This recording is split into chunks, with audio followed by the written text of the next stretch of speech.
Hello friends, welcome to our channel.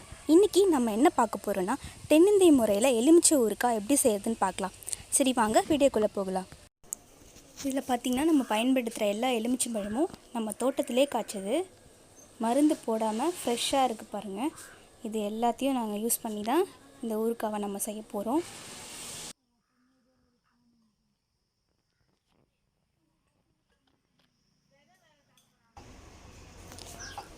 இப்போ இதை நல்லா அலசி எடுத்துக்கலாம். ஃப்ரெஷ்ஷாக தான் இருக்குது, இருந்தாலும் நம்ம ஒரு முறை அலசிக்கிறது ரொம்ப நல்லது. கொஞ்சம் செங்காயாக இருக்கிற மாதிரி நான் எடுத்துக்கிட்டேன். அதை நாலாக ஃபுல்லாக கட் பண்ணாதீங்க, நாலாக வச்சுக்கோங்க. அதுக்குள்ளே உப்பு போட்டு வைக்கிற அளவுக்கு நம்ம நாலாக கட் பண்ணிக்கோங்க. அதை மெயினாக நம்ம பானையில் இப்போ வேக வைக்கணும். ஸோ அதனால் பானையில் போட்டு வேக வைக்கலாம். இதில் சில்வர் பாத்திரமோ அலுமினியம் பாத்திரமோ யூஸ் பண்ணக்கூடாது. பானை மட்டும்தான் யூஸ் பண்ணணும், மண்பானை மட்டும்தான் யூஸ் பண்ணணும். ஏன்னா உப்பு இந்த பொருள் சில்வர் எல்லாம் அரிக்கும். நாளடைவில் அது துருப்பிடிச்ச மாதிரி இல்லை ஓட்டு போட்டுடும். அதனால் நம்ம மண்பானை யூஸ் பண்ணுறது ரொம்ப நல்லது. இப்போ நம்ம கட் பண்ணி வச்ச அந்த எலுமிச்சங்காயில் தேவையான அளவுக்கு உப்பு போட்டு நல்லா வேக வைக்கலாம். தண்ணி ஊற்றக்கூடாது, ஏன்னா அதில் இருக்க சாரியை நல்லா இறங்கும். உப்பு மட்டும் தேவையான அளவுக்கு போட்டுக்கலாம்.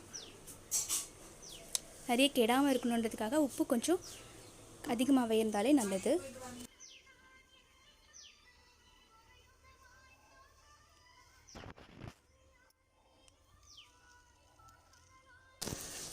இப்போ நம்ம போட்ட உப்பெல்லாம் இந்த காயோட இடுக்குங்கள்லாம் போயிட்டு இறங்கியிருக்கணும். ஒரு 10 நிமிஷத்துக்கு ஒரு முறை பானையை பிடிச்சி நல்லா குலுக்கி விடுங்க. அப்போ தான் உப்பு எல்லா இடத்துலையும் சமமாக பரவும். இப்போ பாருங்கள், நல்லா கொதி வருது. நல்லா கொதிக்கட்டும். அந்த எலுமிச்சங்காயோட நிறம் நல்லா மாறணும்.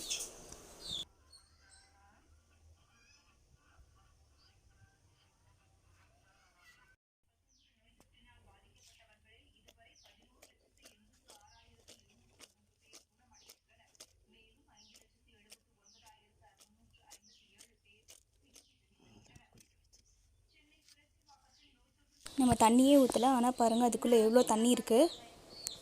இந்த அளவுக்கு நல்லா நிறம் மாறி இருந்துச்சுன்னா எலுமிச்சங்காய் நல்லா வெந்துருச்சுன்னு அர்த்தம்.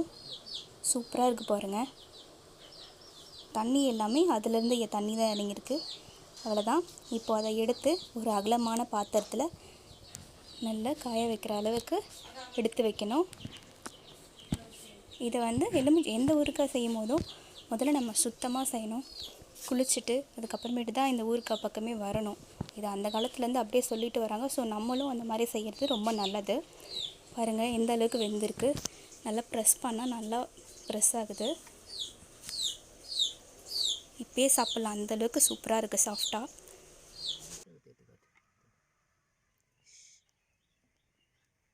இது பார்க்குறதுக்கு நல்ல குலோப் ஜாமுன் மாதிரியே இருக்குது. அவ்வளோதான். இப்போ இதை ஒரு 2 நாளைக்கு நல்லா காய வைக்கலாம். அதில் இருக்க தண்ணியெல்லாம் கொஞ்சம் ட்ரை ஆகிற அளவுக்கு நல்லா காய விடலாம். அவ்வளோதான். இப்போ இதை சுட கஞ்சிக்கு இல்லை பழைய சாதத்துக்கெலாம் சாப்பிட்டா சூப்பராக இருக்கும். இதை தாளிச்சும் செஞ்சுக்கலாம். மிளகாத்தூள்லாம் போட்டு நம்ம தாளிக்கும் போது அது நல்லா காரசாரமாகவும் இருக்கும். அவ்வளோதான். இப்போ பானையிலே போட்டு வச்சு ஊறுகாய் நல்லா பழகிடுச்சுன்னா அது அந்த கலர் பாருங்கள், ஒரு டார்க் கலராக மாறி இருக்கும். இப்போ இது வருஷ கணக்காக கெட்டே போகாது. எத்தனை வருஷம் வேணாலும் கெடாமல் இருக்கும். இந்த வீடியோ உங்களுக்கு பிடிச்சிருந்தா மறக்காமல் லைக் பண்ணுங்கள், கமெண்ட் பண்ணுங்கள், சப்ஸ்கிரைப் பண்ணுங்கள். தேங்க்யூ.